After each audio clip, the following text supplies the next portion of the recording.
On the farm at Opal House, there are 3 homes. There's the main home, the children's home, and the home of the guardian, who is Pedro and his family of 7. These are almost 30-year-old homes. The main home needed some new appliances and minor remodeling, but the bulk of the updating needed to be performed in the children's home. A lot of plumbing needed to be updated, new electrical system from top to bottom. We needed to install a brand new water system from the spring and pump it 900 feet up to the house for reliable fresh water. The first trip down in February, the driving trip to Guatemala, was to deliver the pump and generator and critical equipment to get reliable fresh water to the homes. The car was stuffed to the ceiling. Couldn't have gotten a piece of paper in this car. I was a man on a mission and drove from here to the South Texas border, 2,700 miles in 2 days straight, and then slept at the border on the ground overnight. And my good friend Jose Blakely flew in and met me and then escorted us all the way through Mexico, and we stayed at his home, and it was a very positive experience. The second trip down in May was primarily to do the major remodeling of electrical and plumbing and reconfiguration of the children's home so that we could maximize the number of children that can live in it.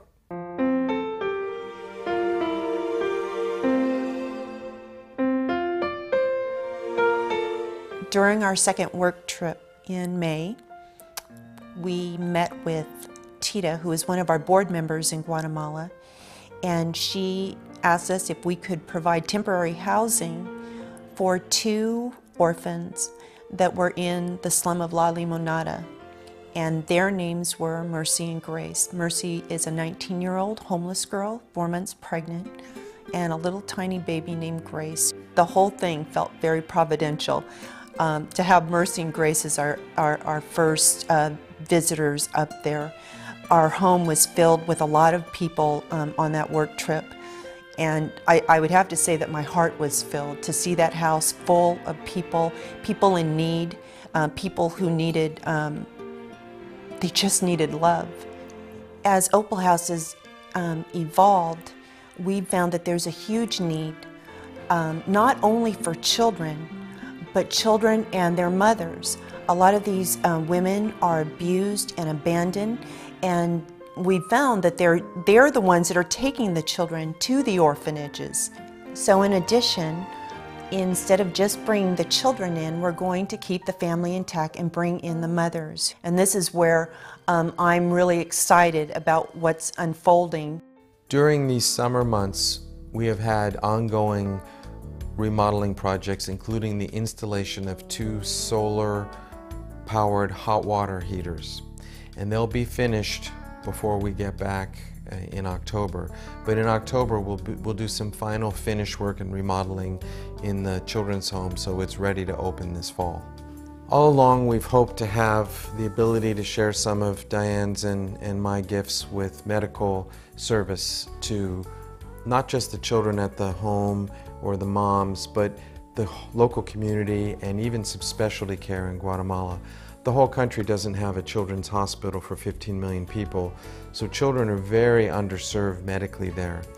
So we have been blessed with a $125,000 surgical equipment gift from a corporation, beautiful equipment that we can help run and open an operating room. We have a whole operating room and medical clinic being shipped down to Guatemala in the first quarter of 2009. So right in front of us is a wonderful opportunity to create medical care with first-class equipment right on the property of Opal House. We're having all this medical equipment come, and now we're praying for a building to put it in and serve in a freestanding medical building that could even one day become a hospital. In a time where women and children around the world have so much need, to think that we could be a part of that in a country that is suffering, and families in particular, to envision a place where we have helped keep families intact and empowered and strengthened women. It gives me a lot of passion, and I'm willing to take whatever steps and stretch as far as I can to see that come about.